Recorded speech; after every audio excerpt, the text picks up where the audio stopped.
और कारीगरों का सोना लेके फरार हुए आरोपी का किस तरह से गिरफ्तारी हुई और क्या कुछ पूरा मामला है?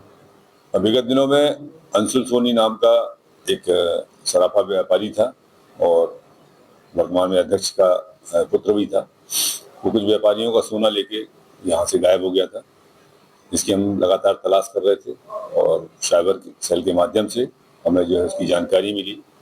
पहले उसका लोकेशन वेस्ट बंगाल आया, दार्जिलिंग आया और उसके बाद फिर वो अचानक इलाहाबाद उसका लोकेशन आया, तो वो वापसी की ओर आ रहा था। रीवा के पास हमको सूचना मिली, उसकी हमने रीवा के पास में अपनी टीम लगा करके उसको हिरासत में लिया है। आरोपी से क्या कुछ मिला है?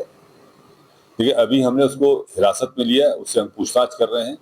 पूछताछ के उपरांत जो भी और आगे की जानकारी होगी हम आपको प्रत्यक्ष से बताएंगे। इसलिए कितने लोगों का सोना लिया और कितने ग्राम लेके गया? उसमें करीब 21 लोग हैं और 2.5 किलो सोना करीब की FIR हुई थी। इसमें उससे पूछताछ करके फिर जो पुष्टि होगी वो हम बताएंगे आपको। सर, इसमें कुछ नकद भी है? एक व्यापारी जबलपुर के हैं और एक उमरिया के हैं। उनका 14.5 लाख रुपए करीब का नगद का भी उनने रिपोर्ट दर्ज कराई है। शराफत कारोबारी लगातार हंगामा भी कर रहे थे और मांग भी कर रहे थे, क्या कुछ अभी उनका? देखिए, जिनका सामान जाएगा, स्वाभाविक है कि वो जल्दी से जल्दी अपने सामान की रिकवरी चाहेंगे। तो ऐसा कोई हंगामा नहीं कर रहे थे, अपनी मांग कर रहे थे कि सर जल्दी से जल्दी आरोपी को पकड़ा जाए और उससे हमारा माल वापस कराया जाए। उसके साथ कोई अन्य आरोपी नहीं, अभी अंशुल सोनी का ही नाम आ रहा है। और कारीगरों का सोना लेके फरार हुए आरोपी का किस तरह से गिरफ्तारी हुई और क्या कुछ पूरा मामला है? विगत दिनों में अंशुल सोनी नाम का एक सराफा व्यापारी था और वर्तमान में अध्यक्ष का पुत्र भी था। वो कुछ व्यापारियों का सोना लेके यहाँ से गायब हो गया था, जिसकी हम लगातार तलाश कर रहे थे और साइबर सेल के माध्यम से हमें जो है उसकी जानकारी मिली।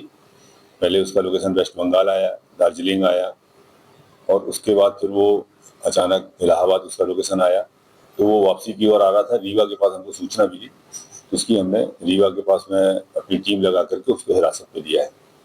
आरोपी से क्या कुछ मिला है? देखिए, अभी हमने उसको हिरासत में लिया है, उससे हम पूछताछ कर रहे हैं। पूछताछ के उपरांत जो भी और आगे की जानकारी होगी हम आपको प्रत्यक्ष से बताएंगे। इसलिए कितने लोगों का सोना लिया और कितने ग्राम लेके गया? उसमें करीब 21 लोग हैं और 2.5 किलो सोना करीब की FIR हुई थी। इसमें उससे पूछताछ करके फिर जो पुष्टि होगी वो हम बताएंगे आपको। सर, इसमें कुछ नकद भी है? एक व्यापारी जबलपुर के हैं और एक उमरिया के हैं। उनका 14.5 लाख रुपए करीब का नगद का भी उनने रिपोर्ट दर्ज कराई है। शराफत कारोबारी लगातार हंगामा भी कर रहे थे और मांग भी कर रहे थे, क्या कुछ अभी उनका? देखिए, जिनका सामान जाएगा, स्वाभाविक है कि वो जल्दी से जल्दी अपने सामान की रिकवरी चाहेंगे। तो ऐसा कोई हंगामा नहीं कर रहे थे, अपनी मांग कर रहे थे कि सर जल्दी से जल्दी आरोपी को पकड़ा जाए और उससे हमारा माल वापस कराया जाए। उसके साथ कोई अन्य आरोपी नहीं, अभी अंशुल सोनी का ही नाम आ रहा है।